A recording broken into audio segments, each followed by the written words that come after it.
নজর রাখবো পরবর্তী সংবাদে। উত্তপ্ত বাংলাদেশ এবং তারই মধ্যে ভারতের নাশকতার ছক। সূত্রের খবর কিন্তু এই মুহূর্তে এমনটাই বলছে, ভারতের নাশকতার ছক বিএনপি নেতার এবং ভারতের একাধিক শহরের কি সেই ভিডিও ফুটেজ তাহলে পাঠানো হয়েছিল ঢাকায়? এই প্রশ্নটা কিন্তু এবার রীতিমতো উঠতে শুরু করেছে, কেননা ইতিমধ্যেই নেমে গেছে কলকাতা পুলিশের বিশেষ দল তদন্তে। এবং যে খবর আমরা পাচ্ছি তাতে করে জানা যাচ্ছে যে লালবাজারের তৎপরতায় এক যুবক, বাংলাদেশে এক যুবক ধরা পড়েছে। এবং তাই নয়, সেই সঙ্গে রয়েছে জাল নথি তার কাছ থেকে উদ্ধার করা হয়েছে। জাল নথিপত্র সে রীতিমতো ব্যবহার করে বহুদিন ধরে সে ভারতে আত্মগোপন করে রেখেছিল সেই যুবক। এই মুহূর্তে ঠিক সেই খবর আমরা পাচ্ছি এবং কলকাতা পুলিশের গোয়েন্দা বিভাগের তৎপরতায় গ্রেপ্তার হয়েছে এই মুহূর্তে সেই যুবক। বিস্তারিত জানার জন্য চলে যাব আমাদের প্রতিনিধির কাছে, রয়েছে সরাসরি নিউজ রুম থেকে আমাদের প্রতিনিধি সুপ্রীতি মুখার্জি। সুপ্রীতি, আমরা এই মুহূর্তে যে খবর আমরা পাচ্ছি তাতে করে জানা গেছে যে এক যুবককে ইতিমধ্যে গ্রেপ্তার করেছে কলকাতা পুলিশের বিশেষ টিম। কোথা থেকে গ্রেপ্তার করা হয়েছে এবং কতদিন ধরে সে ভারতে আত্মগোপন করেছিল, কি জানতে পারছো? দেখো শতাব্দী, গত কয়েকদিন ধরে আমরা যেটা জানিয়ে আসছিলাম যে এই যে বিএনপি এবং জামাত যৌথভাবে ভারতের মাটিকে যে একেবারে উত্তপ্ত করতে পারে সেই আভাস কিন্তু নিউজ ভ্যানগার্ড এক প্রকার দিয়ে আসছিল। এবং আজকের দিনে দাঁড়িয়ে তার যেন এক প্রকার প্রত্যক্ষ প্রমাণ আমরা পেলাম এবং তার যেন শিলমোহর দিল কলকাতার আজকের এই ঘটনা।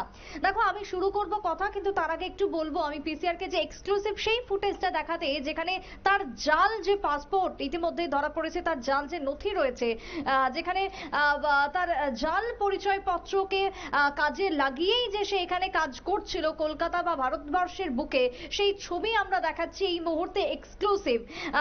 এবং ঘটনা সম্পর্কে বলার আগে যেটাই বলতে হয় যে বাংলাদেশের সাম্প্রতিককালের যে পরিস্থিতি, যে চিন্ময় কৃষ্ণ দাসকে গ্রেপ্তার, তারপরে উত্তাল হয়ে ওঠে সেখানকার সংখ্যালঘুদের উপর একের পর এক হামলা, একের পর এক নির্যাতনের ঘটনাকে কেন্দ্র করে গত কয়েকটা দিন ধরে বাংলাদেশ কিন্তু উত্তপ্ত। এই মুহূর্তে তার রেশ পড়েছে ভারতবর্ষেও। ভারতবর্ষের মানুষ আজকের দিনে দাঁড়িয়ে বাংলাদেশের এই নক্কারজনক ঘটনাতে এবার চিকিৎসা পরিষেবা বন্ধের ডাক পর্যন্ত দিচ্ছেন। শুধু চিকিৎসা পরিষেবা নয়, সমস্ত আমদানি রপ্তানি বন্ধ করা হোক, যাতে বাংলাদেশিরা বুঝুক ভারতের অপমান।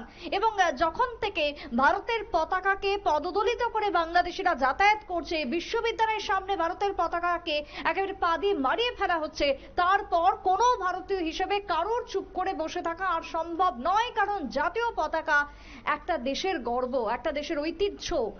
সেই জাতীয় পতাকাকে অপমান করছে আজকে বাংলাদেশিরা।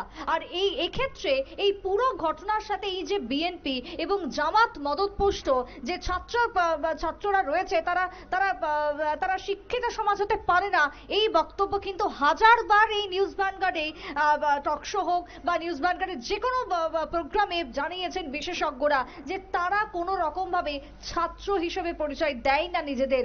গতকালকে আমরা কি দেখেছি, কট্টরপন্থীরা একেবারে বাংলাদেশের বুকে দাঁড়িয়ে হিন্দুদের প্রতি একেবারে ওপেন বার্তা দিয়েছে, হুঙ্কার দিয়েছে, হিন্দু সংখ্যালঘু ভারতীয়দের উপরে তারা আক্রমণ চালাবে।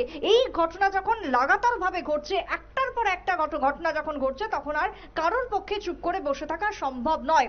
এবারে তোমাকে আমি যে ঘটনা তুমি জানতে চাইতো, আমি এবার সেই ঘটনার মধ্যে একটু ঢুকবো।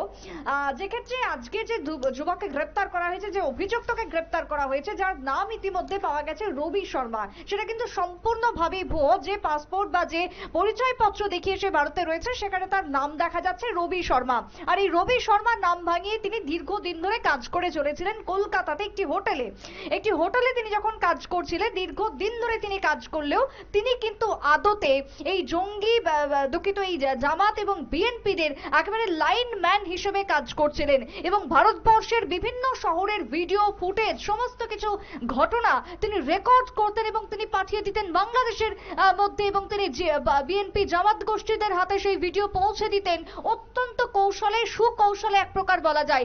অর্থাৎ তিনি যে এই যে লাইনম্যান হিসেবে কাজ করছিলেন দীর্ঘদিন, আজকে একটি ঘটনার পরিপ্রেক্ষিতে তার নাম প্রকাশ্যে আসে এবং তারপরেই কলকাতা পুলিশের অভিযানে গ্রেপ্তার হয়েছে অভিযুক্ত।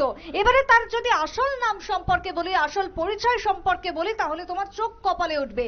এই যে রবি শর্মা বলে আমরা যে স্বচ্ছ চেহারার যুবকটিকে দেখছি, যে কলকাতার একটি হোটেলে মার্কুই স্ট্রিটে কাজ করছিলেন দীর্ঘদিন যাবৎ, দীর্ঘ বছর যাবৎ, এই রবি শর্মা আদতে শফিক সর্দার, যার প্রকৃতপক্ষে নাম, এবং তিনি বাংলাদেশের মাদিরাপুর এলাকার বাসিন্দা, মাদিরাপুরের বাসিন্দা শফিক সরকার দীর্ঘদিন ধরে ভারতবর্ষে বসবাস করছিলেন, কলকাতাতে একটি হোটেলে কাজ চালিয়ে যাচ্ছিলেন, এবং সেখান থেকে তিনি জামাত এবং বিএনপিদের সাথে সম্পর্ক রেখে, যোগাযোগ রেখে তার যে কাজকর্ম, জঙ্গি ক্রিয়াকলাপ সেটা বাড়াচ্ছিলেন। এইভাবেই ভারতবর্ষের মাটিতে ধীরে ধীরে জামাতের অনুপ্রবেশ কিন্তু ঘটছিল। অর্থাৎ এখানে প্রশ্ন কি আসছে, এবার এখানে প্রশ্ন উঠে আসছে, ভারতবর্ষের মাটি এই মুহূর্তে কতটা নিরাপদ। কারণ কি দেখো, ইতিমধ্যে যে বর্ডার গুলো রয়েছে, সেই বর্ডার অলরেডি তোমার গতকালকে আমরা দেখেছি কেন্দ্রের যে সিদ্ধান্ত, সেক্ষেত্রে পশ্চিমবঙ্গের গেদে যে সীমান্ত, সেই সীমান্তকে ইতিমধ্যে সিল করা হয়েছে, যাত্রী পারাপার সেখানে নিষিদ্ধ করা হয়েছে। এখন ভারতবর্ষের মধ্যে ত্রিপুরা অন্যতম একটি জায়গা, যার সাথে বাংলাদেশের একেবারে সরাসরি একটা যোগাযোগ রয়েছে এই সীমান্ত পারাপারের মধ্য দিয়ে। এই যে সীমান্ত পারাপারের মধ্য দিয়ে আখড়া রয়েছে, সেখান দিয়ে যাত্রী পারাপার এখনো পর্যন্ত চলছে। কিন্তু গতকালকে এই রাজ্যের মুখ্যমন্ত্রী মানিক সাহা তিনি ইতিমধ্যে যে বার্তা দিয়েছেন বা যে আভাস তিনি দিয়েছেন, তাতে করে অনতি বিলম্বে রাজ্যের সাথে যে ব্যবসা বাণিজ্য বাংলাদেশের, সেটা কিন্তু বন্ধ হলেও হতে পারে, কারণ কেন্দ্রের সাথে চলছে এই নিয়ে আলোচনা।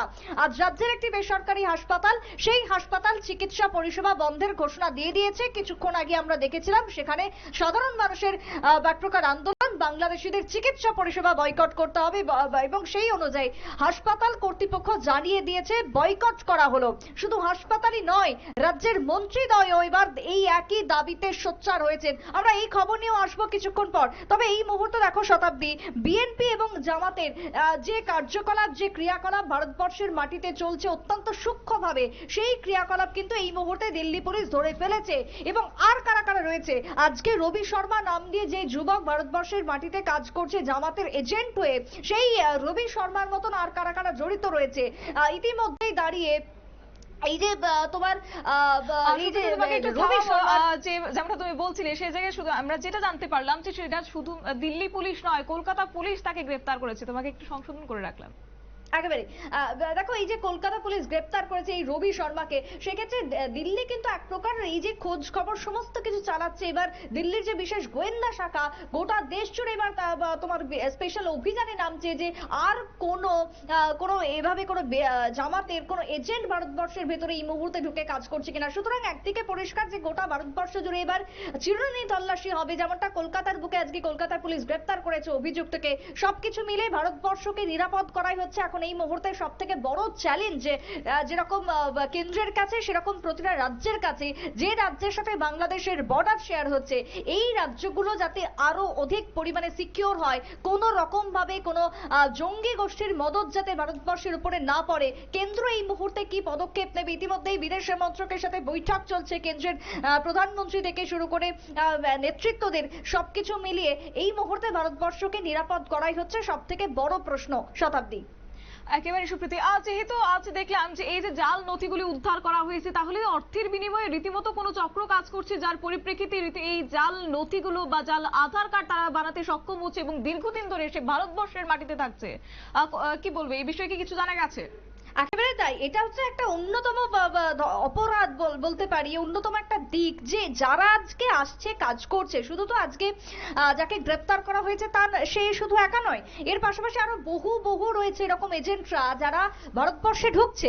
এবং কিভাবে ঢুকছে যদি তুমি দেখো, প্রত্যেকটা ক্ষেত্রে একজন না একজন দালাল কাজ করছে, যাদেরকে আমরা একেবারে দালাল হিসেবেই বলতে পারি, যারা অর্থের বিনিময়ে, কাঞ্চন মূল্যের বিনিময়ে তারা এই ভুয়ো নথি, ভুয়ো পাসপোর্ট, ভুয়ো পরিচয়পত্র বানিয়ে দিচ্ছে এবং তারা ভারতবর্ষে ঢুকতে পারছে। এই যে যারা দালাল চক্রগুলো কাজ করছে, সেই দালাল চক্রের মাথা কে, কোথা থেকে তৈরি হচ্ছে এই সমস্ত ভুয়ো পাসপোর্ট, এই বিষয়ে প্রত্যেকটা রাজ্যকে আরো কঠোর হতে হবে এবং যারা এই দালালগুলো রয়েছে তাদেরকে ধরতে হবে। রাজ্যের বুকেও যদি আমি বলি তোমাকে শতাব্দী, প্রত্যেকটা দিন, একটা দিনও বাদ যাচ্ছে না যে সেদিন বাংলাদেশে অনুপ্রবেশ হচ্ছে না। প্রতিটা দিন বাংলাদেশিদের অনুপ্রবেশ ঘটছে।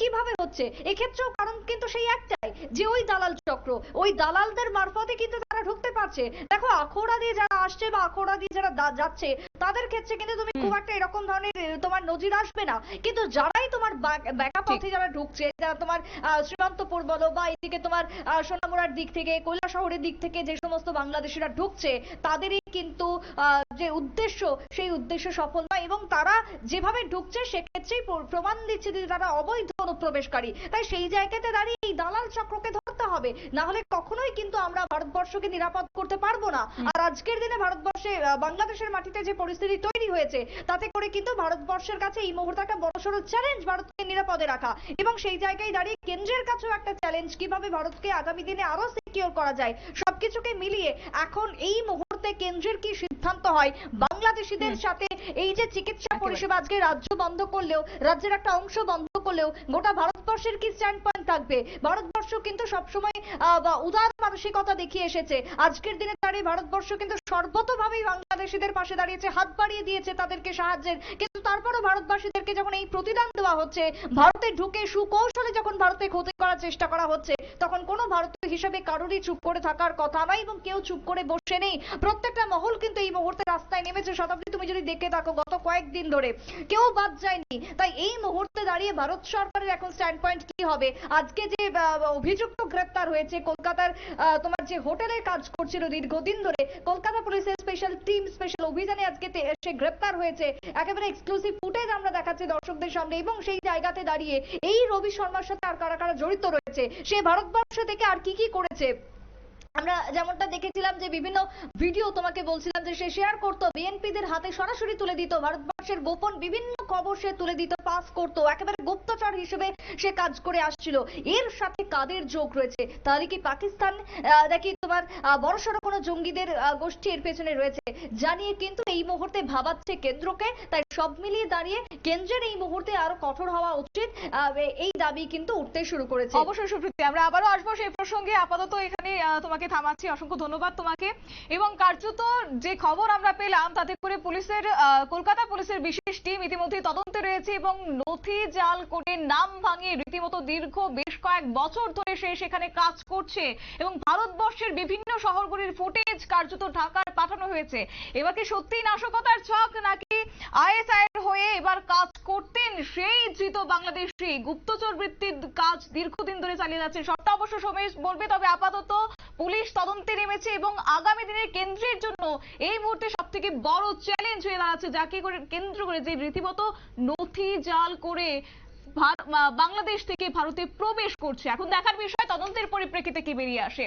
নিয়ে নিচ্ছে ছোট্ট একটি বিজ্ঞাপন বিরতির সঙ্গে থাকুন।